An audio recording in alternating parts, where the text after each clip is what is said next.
नमस्कार प्यारे बच्चों, कैसे हैं बच्चों आप सब लोग। तो मैं आज आपका स्वागत करती हूँ आज के हमारे लेक्चर में, जिसका नाम है ईंधन सेल एवं संक्षारण। तो बच्चों आज हम क्या पढ़ने वाले हैं, आज हम पढ़ेंगे ईंधन सेल के बारे में। और सबसे इंटरेस्टिंग बात है कि आज हमारा चैप्टर कंप्लीट हो जाएगा, यानी कि हम जो पढ़ रहे हैं वैद्युत रसायन से रिलेटेड हमारी जो भी बातें थी वो सब आज हम क्लियर कर लेंगे। ठीक है, तो शुरुआत करते हैं हमारे आज के टॉपिक की, जिसका नाम है ईंधन सेल एवं संक्षारण। देखो बच्चों, हम क्या पढ़ रहे हैं, हम पढ़ रहे हैं सेल के बारे में। हमने क्या देखा, हमने देखा कि सेल जो है वो अलग अलग तरह के, यही देखा हमने, जहां पर विद्युत ऊर्जा का रासायनिक ऊर्जा में, रासायनिक ऊर्जा का वैद्युत ऊर्जा में मतलब रूपांतरण हो रहा है, और वो सेल हमारे यूज में आते हैं। अब हम क्या देखेंगे, ईंधन सेल से क्या मतलब है वो हम इसमें जानेंगे, और इसमें कैसे काम होता है, यानी इसमें कैसे अभिक्रिया होती है उसके बारे में भी हम देखेंगे। ठीक है, तो शुरुआत करते हैं हम हमारे लेक्चर की आज किससे, ईंधन सेल से। ठीक है, अब ईंधन सेल यानी कि ईंधन मतलब क्या होता है, फ्यूल। ठीक है, तो ईंधन से क्या प्राप्त किया जाए, वैद्युत। क्या प्राप्त की जाए, वैद्युत।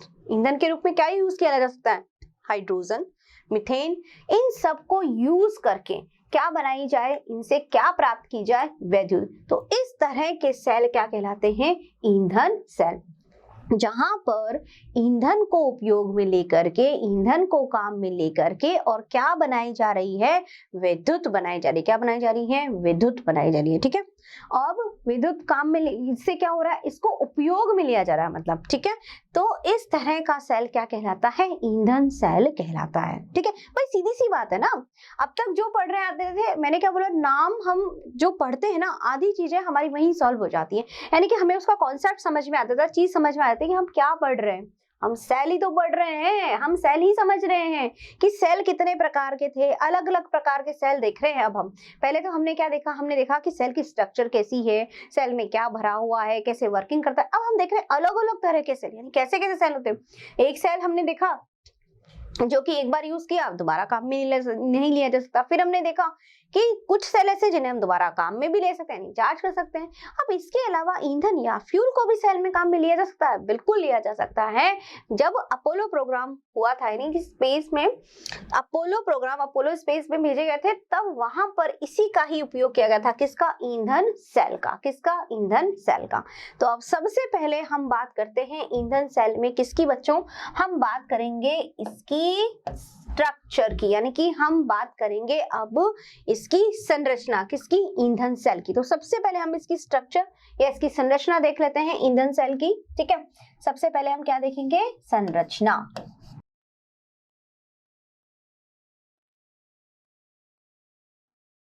यहाँ पे हम देखेंगे संरचना। संरचना कैसी होगी इसकी, देखिए इसकी जो संरचना होती है वो कुछ इस तरह से होती है। ठीक है,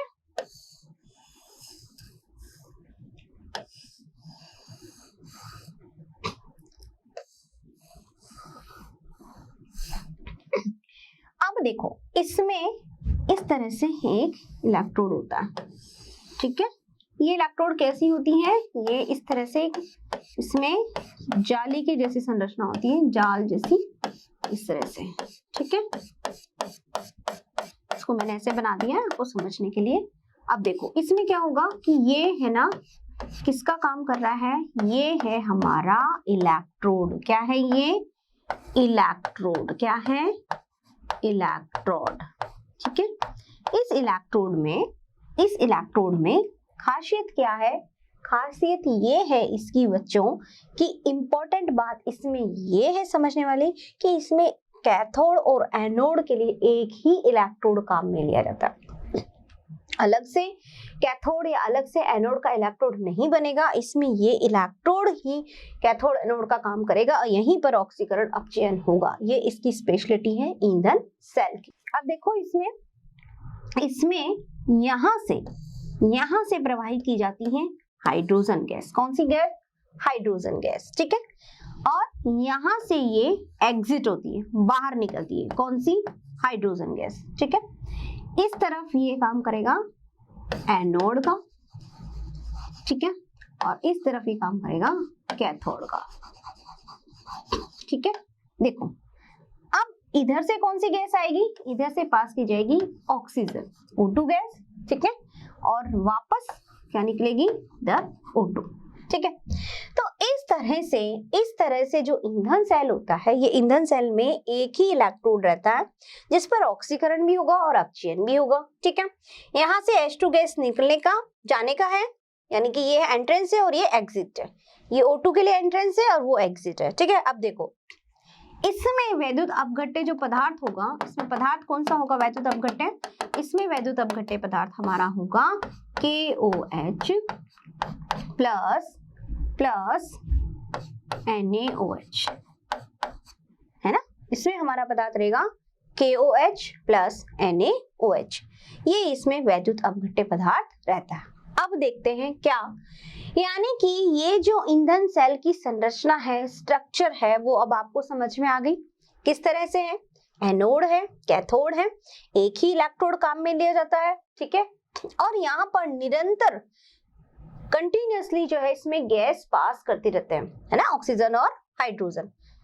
अब इसकी वर्किंग होती है, अब इसकी वर्किंग यानी इसकी कार्य प्रणाली जो होगी वो कैसे होगी वो हम देखेंगे, ठीक है। तो देखो सबसे पहले हम बात करते हैं किसकी, हम बात करेंगे एनोड की, ठीक है। एनोड पर क्या है हमारे, एनोड पर है हमारे हाइड्रोजन गैस H2, ठीक है। ये H2 क्या करेगी, ये H2 इस KOH से क्या लेगी, OH, क्या लेगी, OH माइनस, ठीक है। तो ये लेगी हमारे 2 OH माइनस, क्या बनाएगा, ये बनाएगी वाटर के मॉलिक्यूल H2O, ठीक है, बन जाएंगे, क्या बनेंगे इसमें H2O, ठीक है, यानी दो मॉलिक्यूल बन सकते हैं आराम से, दो मॉलिक्यूल मेरे पास बन जाएंगे वाटर के, देखो बैलेंस हो रहे, 2 और 2 4 हाइड्रोजन, 2 ऑक्सीजन, बैलेंस हो रही, क्या निकल गया, 2 इलेक्ट्रॉन। ये अभिक्रिया कहाँ हो गई मेरी, एनोड पर, ठीक है, यानी एनोड पर क्या है, हाइड्रोजन, क्या है, हाइड्रोजन, ठीक है। ये हाइड्रोजन क्या कर रही है, यहाँ पर इस KOH के OH लेगी, यहाँ से जो इसका विद्युत अपघट्य पदार्थ है क्या बनाएगी, वाटर प्लस 2 मॉलिक्यूल, यहाँ पे इलेक्ट्रॉन, 2 इलेक्ट्रॉन निकाल दिए। अब हम आते हैं कैथोड पर। कैथोड पर क्या है मेरे पास में, ऑक्सीजन, क्या है, ऑक्सीजन क्या लेगी, इसके एनोड के इलेक्ट्रॉन, है ना, यही काम में लेगी कौन, ऑक्सीजन।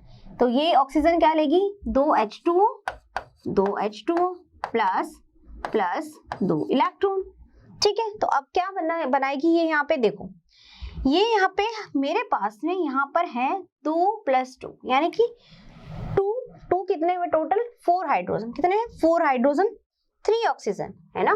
तो इसको यहाँ पर देखूं तो ये बनाएगी OH माइनस, लेकिन कितने बनेंगे, ये मेरे पास में बनेंगे बच्चों यहाँ पर अब ये 2 नहीं रहेगा, कितना हो जाएगा, ये हो जाएगा मेरा यहाँ पर 4 इलेक्ट्रॉन, क्यों, क्योंकि हाइड्रोजन कितनी है 4, तो 2 ना लेकर के मैं कितने लूंगी 4, तो 4 OH माइनस, क्या होगा 4 OH माइनस बन गया।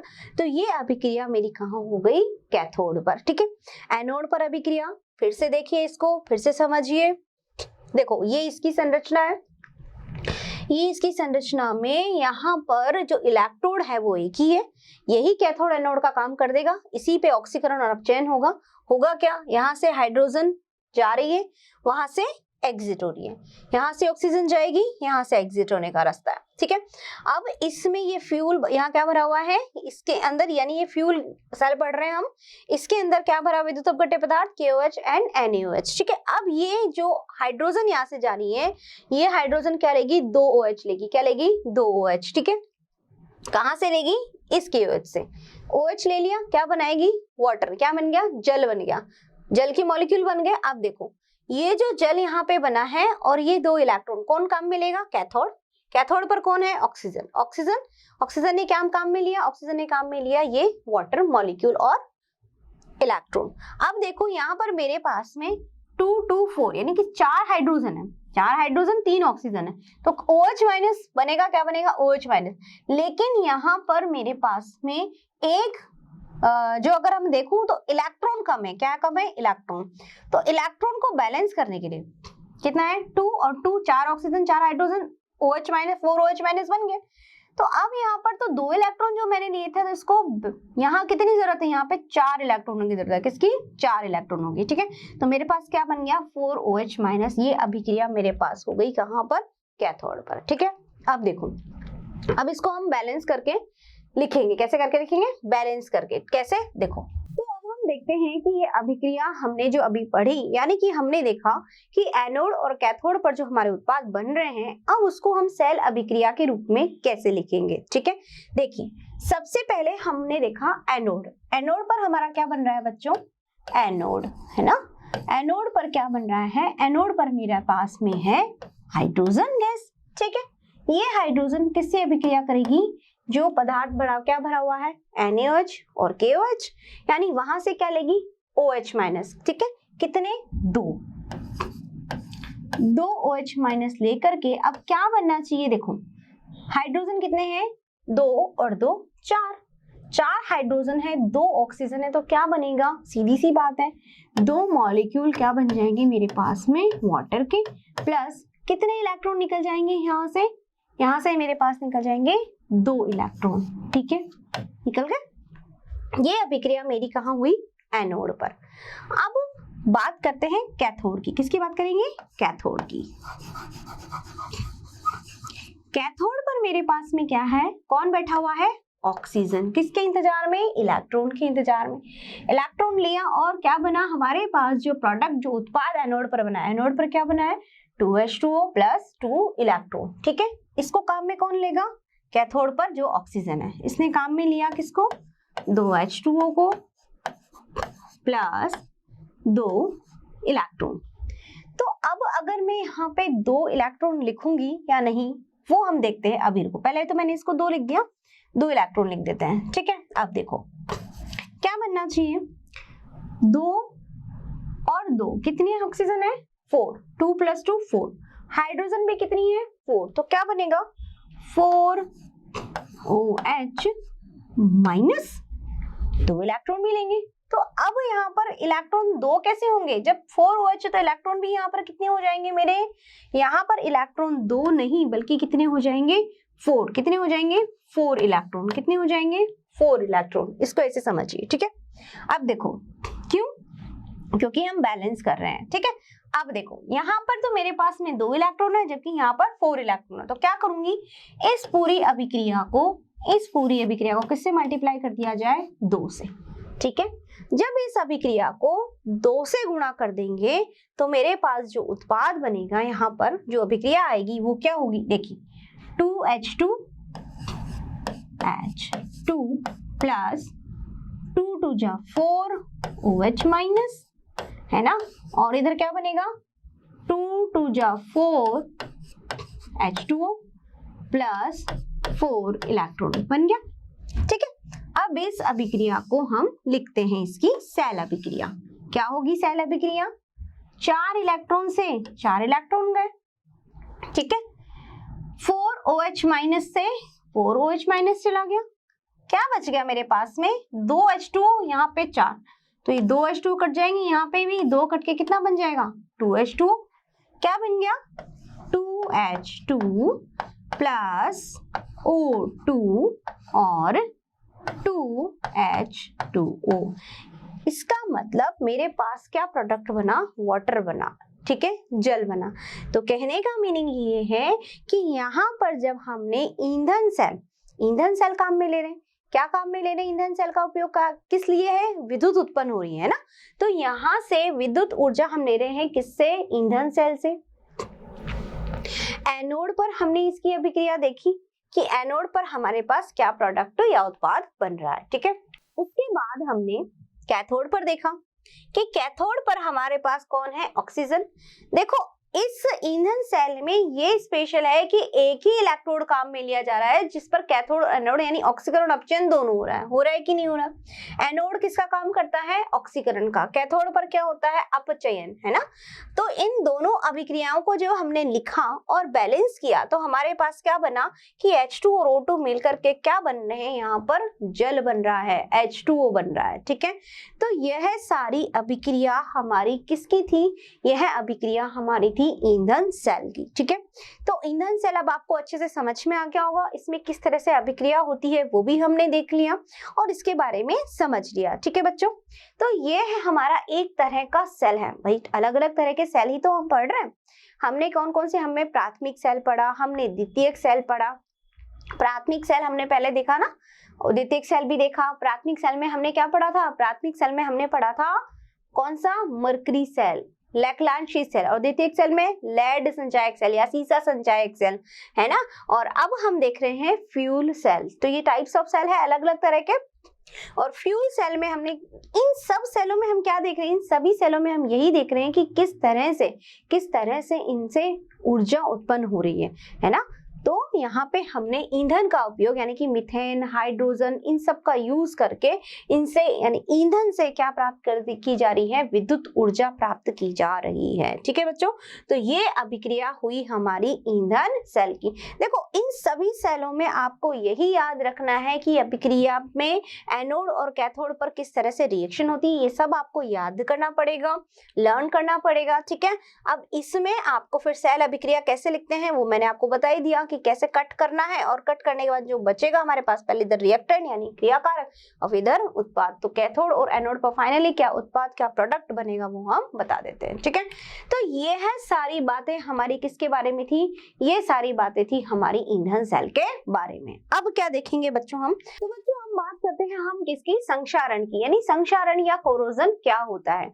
संक्षारण या कोरोजन का मतलब क्या होता है कि जब कोई धातु जो होती हैं उन पर किसी एक अलग तरह की लेयर आ जाए, एक अलग तरह का पदार्थ बन जाए, हम कह सकते हैं कि उस पर क्या हुई है, एक रासायनिक अभिक्रिया हुई है, तब उस पर हम कहते हैं कि वो जो धातु है वो खराब हो गई। कैसे, जैसे कि आपने देखा होगा लोहा, आयरन पर एक ब्राउन कलर की लेयर आ जाती है जिसे हम क्या कहते हैं, जंग लगना। कि हमारी जो धातु है वो लोहा जो खराब हो गया, क्यों, इस पर जंग लगी। देखो कील जो ठोकी जाती है घरों में ना, दीवारों पे फोटो वगैरह लगाने के लिए, आप उसको थोड़े दिन के लिए ऐसे बाहर छोड़ दीजिए, ध्यान नहीं रखा, नमी वाली जगह में उनको छोड़ दिया, तो क्या लग जाएगी, उस पर जंग लग जाएगी, यानी कि कोरोजन हो गया। तो कोरोजन का मीनिंग क्या होता है, कोरोजन का मीनिंग ये हुआ कि यह एक तरह की वैद्युत रासायनिक अभिक्रिया है जिसमें कि धातु के ऊपर एक अलग सी लेयर, एक परत आ जाती है। ठीक है, तो हम कहते हैं कि ये कोरोड हो गई, ये खराब हो गई, इसमें कोरोजन हो गया। ठीक है, अब हम कोरोजन में क्या पढ़ेंगे, इसमें एक बहुत ही सिंपल और अच्छा एग्जांपल जो हमें बहुत देखने को मिलता है वो है लोहे पर जंग लग जाना। ठीक है, तो देखिए संक्षारण क्या होता है। सबसे पहले कोरोजन या संक्षारण क्या है, सबसे पहले बात करते हैं हम संक्षारण की, कि संक्षारण क्या है। यह एक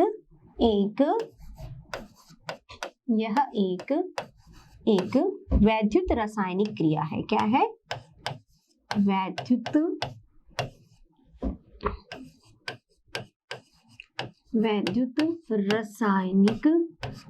रासायनिक क्रिया है। अब वैद्युत रासायनिक क्रिया होने का मतलब क्या है कि यहाँ पर भी विद्युत पर कुछ एनोड कैथोड जैसी बात है, बिल्कुल है। कैसे, देखो हम इसमें उदाहरण लेते हैं, उदाहरण के द्वारा मैं आपको समझाती हूँ। उदाहरण में हमने क्या ले लिया, आयरन, लोहा, तो लोहे पर क्या लग जाती है, जंग लगना। किसका उदाहरण है, ये उदाहरण है कोरोजन का। ठीक है, तो आपने देखा होगा कि लोहे पर एक अलग सी ब्राउन कलर की लेयर लग जाती है ना, तो ब्राउन कलर की एक अलग सी लेयर हो जाती है, वो क्या है, जंग उस पे लग जाए। इसका मतलब कुछ अभिक्रिया वहां हुई है, कुछ रासायनिक अभिक्रिया वहां पर हुई है जिसकी वजह से वहां पर जंग लग गई है, तो क्या हो गई, वो कोरोड हो गई, खराब हो गई, कोरोजन हो गया। ठीक है, अब देखो किसी भी धातु, यानी कि जब हम बात करते हैं कि किसकी, हम बात कर रहे हैं यहाँ आयरन की, लोहे की, तो जंग लगने के लिए कंडीशन क्या चाहिए इसके लिए हम कहते हैं परिस्थिति या कंडीशन क्या होनी चाहिए। ठीक है, परिस्थितियां क्या होगी इसके लिए, अगर हम बात करें इसके लिए क्या परिस्थिति होनी चाहिए, परिस्थिति होनी चाहिए किसके लिए, जंग लगने के लिए। पहला तो उपस्थिति होनी चाहिए वायु की, दूसरी है उपस्थिति होनी चाहिए किसकी, नमी। ठीक है, तो वायु में क्या प्रेजेंट है, ऑक्सीजन, और नमी जहां होगी वहां क्या होगा, वाटर। ठीक है। तो ये दोनों चीजें जहां हैं वहां पर क्या लग जाएगी, जंग। अभी देखो घर में अगर लोहे की बाल्टी है या लोहे की कील है, जो भी आपके लोहे के सामान है, अगर आपने उसमें थोड़ा सा पानी रख दिया, ध्यान नहीं दिया या उसको नमी वाली जगह पे रख दिया, तो क्या होगा, धीरे धीरे आपने देखा होगा उस पर ब्राउन कलर की लेयर आ जाती है, यानी उसमें कोरोजन हो जाता है। तो कोरोजन के लिए या फिर संक्षारण के लिए क्या जरूरी है, वहां पर वायु होनी चाहिए और नमी होनी चाहिए। ठीक है। तो यहाँ पर मान लीजिए हमारी यहाँ पर ये आयरन है, ये लोहा है, तो इसका ही यही एक अपने आप में एनोड और इधर से और एक तरफ से कैथोड का काम करेगा। यही एनोड और कैथोड का काम करेगा ये आयरन। ठीक है। तो यही अपने आप में एनोड और कैथोड में यानी कि इसमें अभिक्रिया होगी। कैसे अभिक्रिया होगी, देखो आयरन है, बाहर की तरफ वायुमंडल में क्या उपस्थित है, वायुमंडल में ऑक्सीजन भी है, कार्बन डाइऑक्साइड भी है, ये सब यहाँ काम आएंगी। कैसे काम आएंगी वो देखिए। सबसे पहले हम बात करते हैं किसकी, सबसे पहले हम बात करेंगे इसमें, देखो मैं वन बाय वन आपको समझाती हूँ कि अच्छे से समझते हैं हम इस चीज को कि आयरन जो है उसमें जंग लगती है तो कैसे लगती है। ठीक है। तो हम इसको देखो ऐसे समझते हैं, कैसे, एनोड। सबसे पहले हम बात करेंगे किसकी, एनोड की। ठीक है, एनोड की। एनोड पर कौन है, एनोड पर है आयरन। कौन है, आयरन। ठीक है। अब ये आयरन क्या करेगा, ये आयरन इलेक्ट्रॉन देगा। एनोड पर है, ऑक्सीडेशन होगा, ऑक्सीकरण होगा, तो क्या होगा, इलेक्ट्रॉन देगा। क्या बनाएगा, ये बनाएगा 2Fe+2। 2Fe+2 बनाने के लिए कितने इलेक्ट्रॉन दिए इसने दिए 4 इलेक्ट्रॉन। भाई एक है, एक पर Fe+2 है तो 2 इलेक्ट्रॉन, 2 Fe+2 है तो कितने हो जाएंगे, 4 इलेक्ट्रॉन। ठीक है। अब बात करते हैं किसकी, कैथोड की। अब कैथोड पर कौन है, कैथोड पर बैठा हुआ है ऑक्सीजन। किसके इंतजार में, इस इलेक्ट्रॉन के इंतजार में। ठीक है। यानी इसके पास, इस O2 के पास क्या आएगा, इसके पास आएंगे 4 हाइड्रोजन प्लस 4 इलेक्ट्रॉन। अब आप सोचोगे कि ये हाइड्रोजन इसके पास कहां से आए, तो ये हाइड्रोजन इसके पास यहां से आए कि इसके पास क्या थी, कोरोजन के लिए क्या चाहिए, नमी, वाटर, और इसके साथ वायुमंडल में क्या उपस्थित है, CO2। तो क्या बनाएगा, ये बनाएगा H2CO3, और यहां से ये क्या लेगा, यहां से ये लेगा हाइड्रोजन। क्या लेगा, हाइड्रोजन। ठीक है। तो इस तरह से इस हाइड्रोजन को काम में लेकर के अभी क्या बनाएगा, सोचो, ये बनेंगे, यहाँ पर वाटर बनेगा कि नहीं बनेगा, 4H+ है तो क्या बन जाएगा, 2 ऑक्सीजन है, 2H2O बन जाएंगे हमारे पास में। बन गया कि नहीं बन गया, क्या बन जाएगा, 2H2O, यानी 2 वाटर के मॉलिक्यूल हमें यहाँ मिल गए हैं। कैसे मिल गए, यहाँ इससे रिएक्शन कर गए। ठीक है। तो ये अभिक्रिया मेरी कैथोड पर हो गई और ये अभिक्रिया मेरी एनोड पर हुई। एनोड पर मुझे क्या मिला है, एनोड पर ये आयरन मिला, यहाँ पर ये H2 मिला। ठीक है। अब इस अभिक्रिया को लिख लेते हैं हम, है ना, इस अभिक्रिया को हमने लिख लिया। क्या बनेगा हमारे पास में, 4 इलेक्ट्रॉन से 4 इलेक्ट्रॉन गया, क्या बन गया 2Fe+O2+4H+, इसके साथ इधर क्या है 2Fe+2+2H2O। ठीक है। तो इस तरह से हमारे पास में ये पूरा प्रोडक्ट बनके तैयार हो गया। कैसे, फिर से एक बार इसको समझ लीजिए। एनोड पर हमारे पास क्या है, आयरन ने क्या किया, एनोड ने क्या किया, इलेक्ट्रॉन दिया, क्योंकि ऑक्सीडेशन हो रहा है, ऑक्सीकरण हो रहा है, इलेक्ट्रॉन दिया, तो क्या बनाया इसने Fe+2, है ना। तो 4 इलेक्ट्रॉन दिए, एक आयरन 2 इलेक्ट्रॉन देगा, तो 2 आयरन कितने देंगे, 4 इलेक्ट्रॉन। अब कैथोड पर कौन है, ऑक्सीजन, क्योंकि भाई इसके लिए आवश्यकता किसकी है जंग लगने के लिए, ऑक्सीजन की और वाटर की, तो ऑक्सीजन था।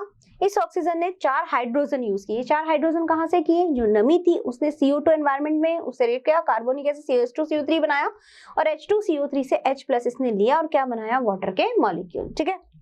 अब देखो, जब हमने पूरी अभिक्रिया इस तरह से लिख ली, अब क्या होगा, अब यहाँ पर ये Fe+2, अब देखो ये Fe क्या है, यहाँ पर ये क्या है, सॉलिड, ये क्या है, गैस, और ये किस में है, एक्वस, और ये किस में है, एक्वस विलीन के फॉर्म में, और यहाँ पर H2O लिक्विड। ठीक है। अब देखो यहाँ पर ये जो प्रोडक्ट बना, क्या बना, आयरन और ये वाटर, तो 4 molecule Fe+2 and then 4 molecule H2O react करेंगे ऑक्सीजन से और क्या बनाएंगे, ये बनाएंगे Fe2O3। ठीक है, ये Fe2O3 वाटर के मॉलिक्यूल से रिएक्ट करेगा। ठीक है, Fe2O3, ये Fe2O3 रिएक्ट करेगा किससे, वाटर मॉलिक्यूल से, यानी कि Fe2O3 डॉट यहाँ कह सकते हैं XH2, कितने मॉलिक्यूल वाटर के होंगे, यही क्या है, यही है जंग लगना, यानी ये प्रोडक्ट बनेगा जब जंग लगेगी। ठीक है बच्चों, तो इस तरह से यह पूरी अभिक्रिया हो गई। समझ में आई मेरी बात, हमने इसको बैलेंस किया, पूरी अभिक्रिया लिख ली, ये हमें प्रोडक्ट बना। अब ये क्या करेगा, ये ऑक्सीजन से अभिक्रिया करेगा और अभिक्रिया करके ऑक्सीजन से अभिक्रिया करके क्या बनाएगा, ऑक्सीजन Fe2O3 बनाएगा। ठीक है, और यही Fe2O3 क्या करेंगे, ये Fe2O3 वाटर मॉलिक्यूल से रिएक्ट करेंगे और क्या बनेगा, Fe2O3 के साथ में क्या बन जाएगा, X, यानी कि कितने भी मोल H2O के हो सकते हैं। तो क्या बनेगा, यहाँ पर जंग लग जाएगी, एक नई लेयर यहाँ पर बन जाएगी। ठीक है, समझ में आ गया। इसका मतलब हमारे जो पदार्थ हमने मटेरियल लिया था उसका क्या हो गया बच्चों, उसका हो गया है यहाँ पर कोरोजन। क्या हो गया है, कोरोजन। ठीक है, ये बात आ गई आपको यहाँ पे समझ में। अच्छा, एक चीज और है यहाँ पे हमारे पास में, आपने ये देखा कि यहाँ पर 4Fe हमने बैलेंस किया, बैलेंस करने के बाद में हमारे पास अभिक्रिया में क्या बने, हमारे पास अभिक्रिया में 4Fe+2 H2O2 और ये Fe2O3। अब ये हाइड्रोजन ये कहाँ जाएगा, इस हाइड्रोजन को भी तो हमें बैलेंस करना पड़ेगा, ये तो हम भूल ही गए थे। तो हाइड्रोजन कितने हैं यहाँ पे, 4+2, 4 2 जा 8, तो क्या आ जाएगा 8 हाइड्रोजन, 8H+। ठीक है, क्या बन जाएगा 8H+ यहाँ पे निकल जाएंगे। ठीक है बच्चों, तो इस तरह से अब ये अभिक्रिया हमारी पूरी कंप्लीट हो गई है और इसको हम कहते हैं जंग लगना या कोरोजन। ठीक है, तो कोरोजन या जंग लगना अब आपको अच्छे से समझ में आ गया होगा, पता चल गया होगा क्या मीनिंग है इसका। ठीक है, तो बच्चों इसी अभिक्रिया के साथ में हमारा ये चैप्टर या ये अध्याय जो है वो खत्म हो चुका है। ठीक है, अब हम कर लेते हैं कुछ बहुविकल्पीय प्रश्न, जो भी हमने इस चैप्टर में पढ़ा है उससे रिलेटेड कुछ प्रश्न हम कर लेते हैं, जिससे कि हमें कंफर्म हो जाएगा क्या हमने समझा और क्या पढ़ा। ठीक है, तो शुरू करते हैं हमारे कुछ प्रश्न, बहुविकल्पीय प्रश्न। इन प्रश्न को करने से क्या होगा कि आपने जो भी पढ़ा है, जो भी समझा है, एक थोड़ा सा उसका रिवीजन हो जाएगा। ठीक है, चलिए, तो पहला प्रश्न हम यहाँ पे रखते हैं।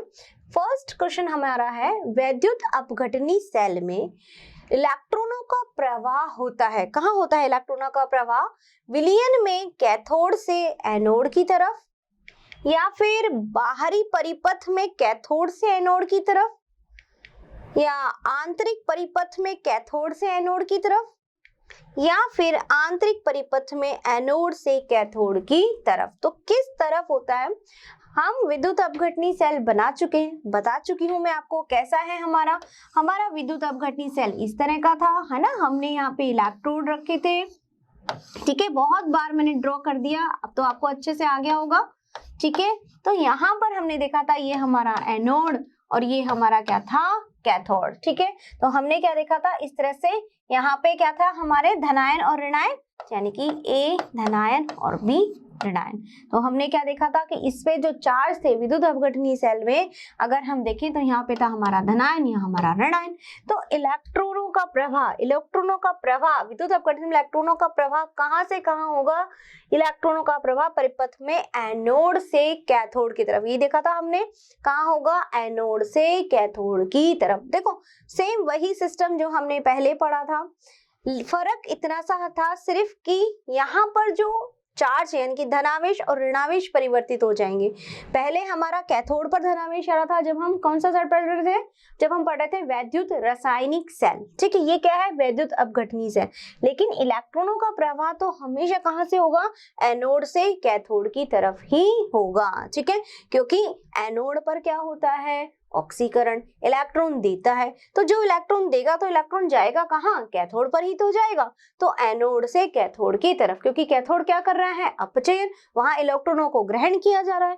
तो आंतरिक परिपथ में, यानी इसमें परिपथ में, आंतरिक परिपथ में एनोड से कैथोड की तरफ ही क्या होगा, इलेक्ट्रॉनों का प्रवाह होगा। ठीक है, चलो अगला प्रश्न है हमारा, विद्युत अपघटन का उपयोग। अब देखो इसका यूज, हमने ये सब तो पढ़ लिया, विद्युत अपघटन की अभिक्रिया भी देखी हमने, सेल देखे हमने, लेकिन अब इनका उपयोग कहाँ किया जाता है। सेल का उपयोग तो सबको पता ही है, मैंने बता दिया था। अब विद्युत अपघटन का कहाँ था, देखो विद्युत लेपन में या विद्युत शोधन में, या फिर दोनों सही है या फिर दोनों ही इनमें से नहीं है।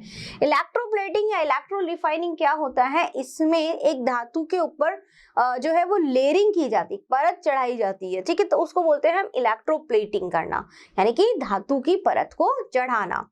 और इलेक्ट्रो रिफाइनिंग यानी उसका शोधन करना, उसका शुद्धिकरण करना।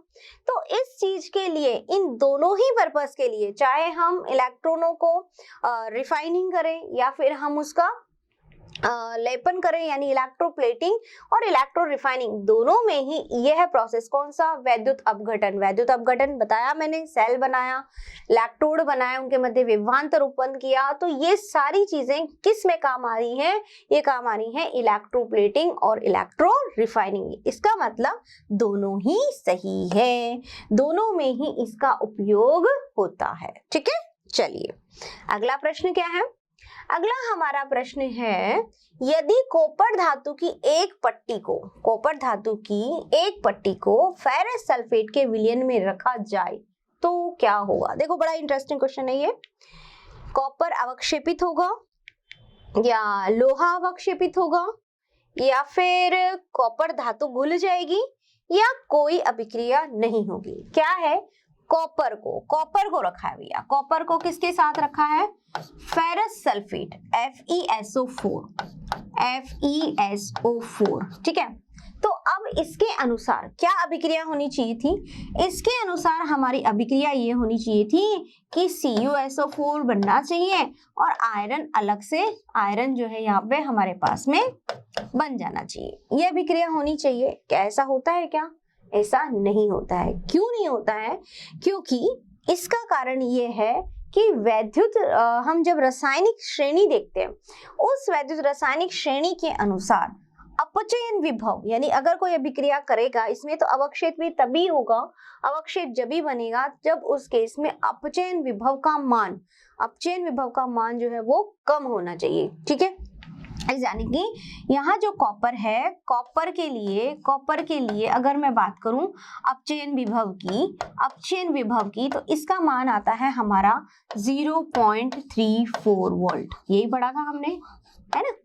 और अगर मैं बात करूं आयरन के लिए, Fe के लिए, तो Fe के लिए यानी कि आयरन के लिए हमारा इलेक्ट्रोड विभव, ये अपचयन विभव का मान क्या होगा, इसके लिए जो होगा वो मान हमारा होगा यहाँ पे -0.44 वोल्ट।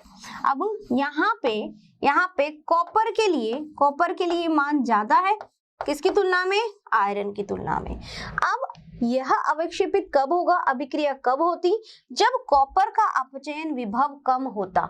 लेकिन यहाँ तो कॉपर का अपचयन विभव का मान ज्यादा है, इसका मान माइनस में है और इसका मान 0.34 वोल्ट है। जब हम वैद्युत रासायनिक श्रेणी जब हम देखते हैं, वो श्रेणी आपको याद रखनी है बच्चों। ठीक है, इसके अनुसार यहाँ पे हमने देखा कि जो कॉपर है, कॉपर जो है उसके अपचयन विभव का मान ज्यादा है, तो यह अभिक्रिया नहीं होगी, यह अभिक्रिया पॉसिबल नहीं है। ठीक है, तो हमारा सही उत्तर क्या होगा कि यदि कॉपर की धातु की एक पट्टी को फेरस सल्फेट के विलयन में हमने डाला तब कोई भी अभिक्रिया नहीं होगी। क्यों नहीं होगी, क्योंकि इसके अपचयन विभव का मान ज्यादा है। कितना है, 0.3 वोल्ट, और इसका मान कैसा होना चाहिए, कम होना चाहिए। ठीक है, तब जाकर के यह इसको अवक्षेपित कर पाएगा। ठीक है, तो हमारा सही उत्तर क्या हुआ, इसमें कोई अभिक्रिया नहीं होगी। ठीक है बच्चों, चलिए अब बढ़ते हैं हमारे अगले प्रश्न की तरफ। अगला प्रश्न क्या कहता है, अगला प्रश्न है, हाइड्रोजन ऑक्सीजन ईंधन सेल में किसके लिए हाइड्रोजन का दहन पाया जाता है। अति शुद्ध जल उत्पन्न करने के लिए, या दो इलेक्ट्रोडों के बीच विभवांतर निर्मित करने के लिए, या ऊष्मा उत्पन्न करने के लिए, या फिर इलेक्ट्रोड पृष्ठ से अधिशोषित ऑक्सीजन को हटाने के लिए। ईंधन सेल हमने डिस्कस किया। ईंधन सेल में क्या उपयोग किया जाता है? हाइड्रोजन और ऑक्सीजन। तो अब ये कह रहा है कि हाइड्रोजन और ऑक्सीजन किसके लिए हाइड्रोजन का दहन पाया जाता है? तो हाइड्रोजन का जब दहन किया जा रहा है ना, तो उसका ज्वलन, तो उसमें क्या उत्पन्न हो रहा है? हमारे पास में जल उत्पन्न होता है। ये अभिक्रिया हमने देखी थी। इसका मतलब यहाँ पर ईंधन सेल में इसका दहन पाया जाता है अति शुद्ध जल प्राप्त करने के लिए या फिर इलेक्ट्रोडों के बीच विभवांतर निर्मित करने के लिए। तो बच्चों इसका सही उत्तर ये है कि हाइड्रोजन ऑक्सीजन ईंधन सेल में हाइड्रोजन का दहन पाया जाता है दो इलेक्ट्रोडों के बीच विभवांतर निर्मित करने के लिए, यानी दो इलेक्ट्रोड के बीच विभवांतर बनाने के लिए इसका उपयोग किया जाता है। अभिक्रिया हमने देखी थी, कैसे देखी थी? अभिक्रिया क्या थी हमारी? अभिक्रिया थी हमारी एनोड पर। एनोड पर क्या बन रहा था हमारा? यहाँ पर H2, 2H2 किससे अभिक्रिया करेगा? OH माइनस से। ठीक है, और क्या बन रहा था हमारे पास में? हमारे पास बनेगा इसका 4H2O प्लस 4 इलेक्ट्रॉन। ठीक है, ये एनोड पर अभिक्रिया थी। और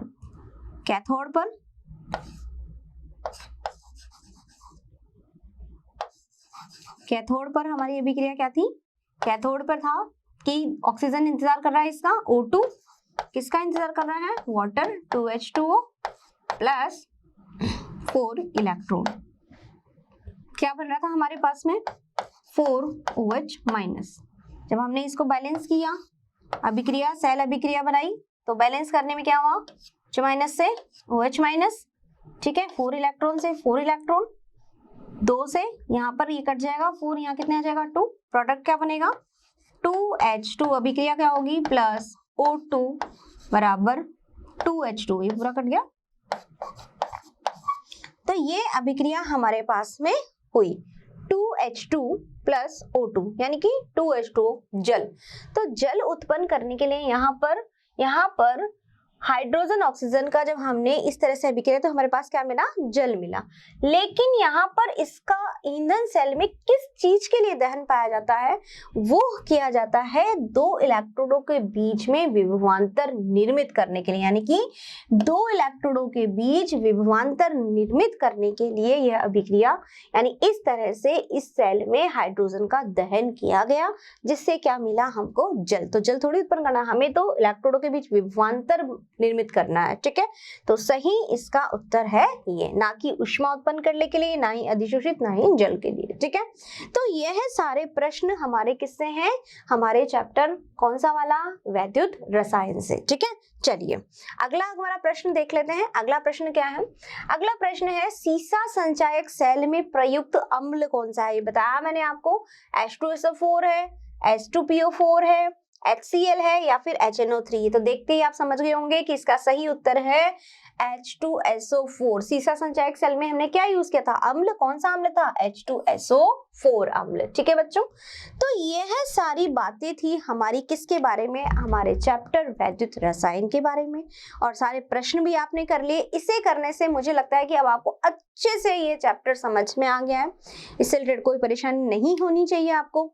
ठीक है बच्चों, तो हमने क्या पढ़ा? हमने तो बहुत कुछ पढ़ लिया भाई। हमने क्या क्या पढ़ा? हमने इसमें अलग अलग तरह के सेल पढ़े, उनमें होने वाली अभिक्रियाएं हमने देखी, हमने इलेक्ट्रोड विभव निकाले, मानक अपचयन विभव देखा, है ना। और इसके अलावा हमने बहुत सारे लॉज भी इसमें पढ़े। कौन कौन से पढ़े? हमने कोलराउश का पढ़ा, हमने नैनसर्ट का पढ़ा। ठीक है, तो ये सारी चीजें अब आपको अच्छे से समझ में आ गई होंगी, जो भी मैंने आपको बताई है। तो आज इसी के साथ हमारे इस अध्याय का समापन हो चुका है। ठीक है बच्चों, मैं आशा करती हूँ कि आपको बहुत अच्छे से समझ में आया होगा जो भी मैंने आपको बताया और समझाया। फिर भी आपको लगता है कि कुछ डाउट है कुछ प्रॉब्लम, तो वीडियो दोबारा देख लीजिए। ठीक है, नहीं तो इससे भी बेटर है आपके लिए कि मोशन लर्निंग ऐप डाउनलोड कीजिए और वहां से डाउनलोड करके और अपनी डीपीपी इस अध्याय से रिलेटेड, इस चैप्टर से रिलेटेड जो भी क्वेश्चंस हैं आपको वहां पे अवेलेबल हो जाएंगे या मिल जाएंगे। ठीक है बच्चों, तो आज के लिए इतना ही। धन्यवाद। आशा करता हूं हमारे टॉप एजुकेटर का यह लेक्चर आपको पसंद आया होगा। अगर पसंद आया है तो वीडियो को लाइक करिए, चैनल को सब्सक्राइब करिए और शेयर भी करिए, क्योंकि ज्ञान बांटने से बढ़ता है और सही बताऊं तो पुण्य भी मिलता है। मुझे सुनने के लिए बहुत बहुत धन्यवाद। Thank you.